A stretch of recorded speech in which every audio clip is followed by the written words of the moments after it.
और दोस्तों good morning. आपको जैसा मालूम है कि जो है अभी मणिमहेश यात्रा की जो है जर्नी स्टार्ट हो रही है। तो मैं कल चल रहा था लखनऊ से, लेकिन मैं पहुंचा हूं। आप ये सोच रहे होंगे कि अमृतसर कैसे पहुंचे हैं, ये तो रास्ता है नहीं। तो मैं कल लखनऊ से चल के अभी अमृतसर आया हूं और यहां से अभी मैं आज और कल अमृतसर को लोकल विजिट करूंगा। देन यहां से जाएंगे जो है आगे मणिमहेश, और इस ट्रेन से आए हैं हावड़ा अमृतसर मेल। और अब चलते हैं, मैंने हॉस्टल बुक रखा है। दोस्तों हॉस्टल पहुंचकर हमने जो है थोड़ी देर आराम किया और उसके बाद हम चल दिए अटारी वाघा बॉर्डर पे। अटारी भारत की तरफ की सीमा को कहा जाता है और वाघा पाकिस्तान की तरफ की सीमा को, और इसकी दूरी है अमृतसर से लगभग 35 किलोमीटर। शाम को इस बॉर्डर पर, जो कि पाकिस्तान के साथ मिलता है, एक बहुत ही अच्छी परेड होती है जिसे जो है रिट्रीट सेरेमनी कहते हैं, और ये सूर्यास्त के समय होती है। तो और बॉर्डर पे दोनों देशों के झंडे यहाँ पर उतारे जाते हैं। तो चलिए आपको ले चलते हैं। दोस्तों एक विशेष बात मैं बता रहा हूँ आपको, यह रिट्रीट सेरेमनी जो है मिलिट्री नहीं करती है अपने देश, यह करती है BSF, बॉर्डर सिक्योरिटी फोर्स। और एक और विशेष बात है कि इसको देखने के लिए 2 प्रकार की व्यवस्था है।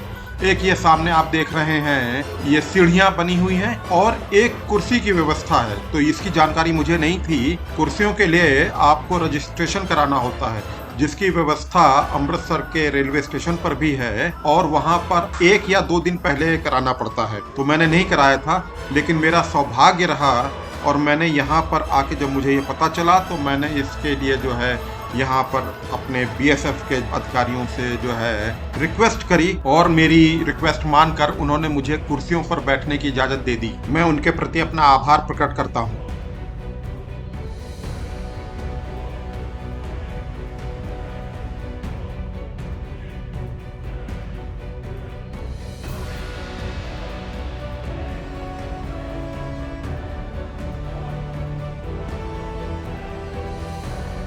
रिट्रीट सेरेमनी को सबसे पहले सन 1952 में आरंभ किया गया था। इसमें सूर्यास्त के समय भारत एवं पाकिस्तान द्वारा संयुक्त रूप से राष्ट्रीय ध्वजों को ससम्मान उतारने का समारोह आयोजित किया जाता है।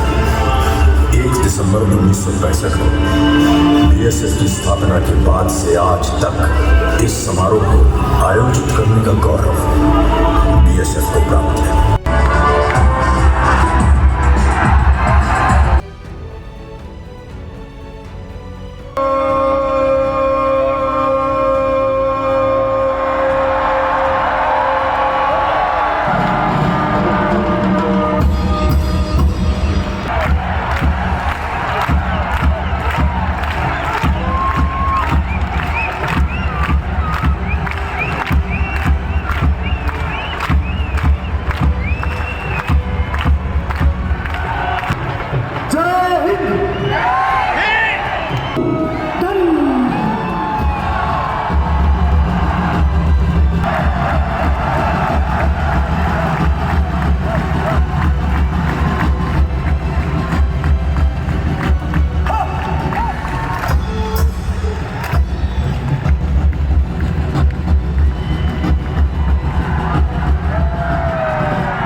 दोस्तों, आपको एक सलाह देता हूँ कि जब जो है ये रिट्रीट सेरेमनी समाप्त होती है तो उसके बाद आने का कोई भी बस का साधन नहीं रहता है। इसलिए आप जब भी वहाँ जाएं तो अपना कोई साधन करके जाएं जिससे आने में कोई दिक्कत ना हो।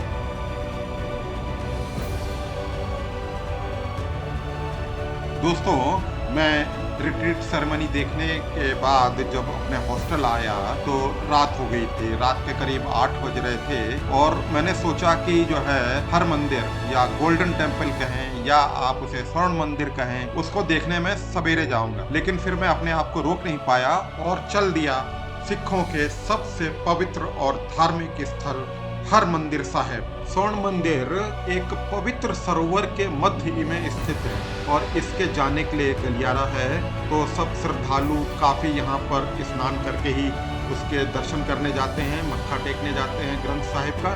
तो चलिए हम भी चलते हैं। दोस्तों, जब मैं वहाँ पर पहुँचा तो आप देखें कि वहाँ पर गुरु ग्रंथ साहिब की पालकी की तैयारी हो रही थी। इस पालकी समारोह में होता यह है कि गुरु ग्रंथ साहिब को हरमंदिर से इस पर सुखासन के लिए अकाल तख्त ले जाते हैं, जो कि इसी परिसर में है, लगभग 10:30 बजे, और सवेरे पुनः उसको जो है 4:30 बजे जो है हरमंदिर साहब में फिर लाते हैं।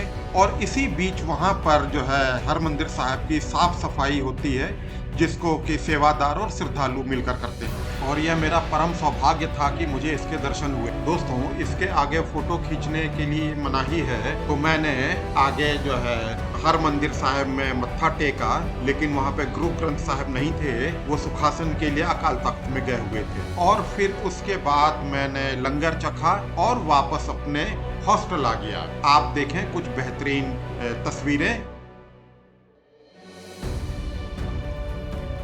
दोस्तों, इस समय मैं हूँ जलियांवाला बाग अमृतसर में। जलियांवाला बाग में अंग्रेजों ने अपने शासन के समय में एक कांड कर दिया था जो कि जलियांवाला बाग कांड कहलाया, और यह भारत के इतिहास में यह ब्रिटिश शासन की सबसे क्रूरतम घटनाओं में से एक है। और इस घटना की स्मृति में जलियांवाला बाग को एक राष्ट्रीय स्मारक के रूप में विकसित किया गया है। यहाँ पर एक म्यूजियम भी है और जो शहीद हुए थे उस घटना में उनकी यादगार स्थलों को भी जो है बनाया गया है। यह स्थान आज भी उन निर्दोष लोगों की कुर्बानी की याद दिलाता है जिनको ब्रिटिश क्रूरता का शिकार होना पड़ा था। इस बाग की दीवारों पर आज भी गोलियों के निशान देखे जा सकते हैं जो उस दिन की दुखद कहानी को बता रहे हैं। जलियांवाला बाग कांड भारतीय स्वतंत्रता संग्राम का एक प्रतीक बन गया था, जिसने भारत के लोगों को अंग्रेजों के खिलाफ और एकजुट किया। और यह घटना घटी थी 13 अप्रैल 1919 को।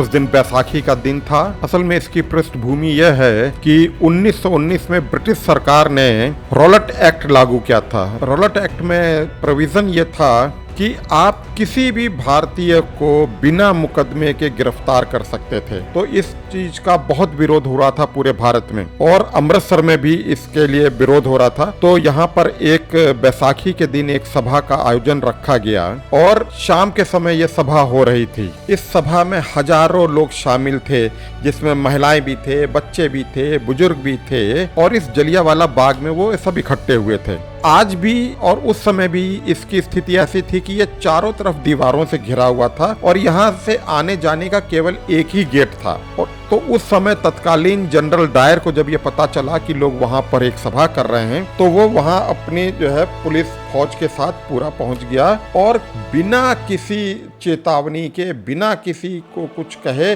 उसने सीधी गोली चलाने का आदेश दे दिया। और दोस्तों, कितना दुखद था कि इसमें से कोई भी जो है निकल ही नहीं पा रहा था, क्योंकि वो रास्ते पे सारे सिपाही खड़े थे और वो वहां से गोलियां अंधाधुंध चला रहे थे। और आपको बताएं, और ये नरसंहार लगभग 10-11 मिनट तक चला, फिर रोक देना पड़ा। रोकने के लिए कारण ये था कि सारी गोलियां ही खत्म हो गई थीं, हजारों लोग मारे गए थे और इसी में एक कुआं भी था।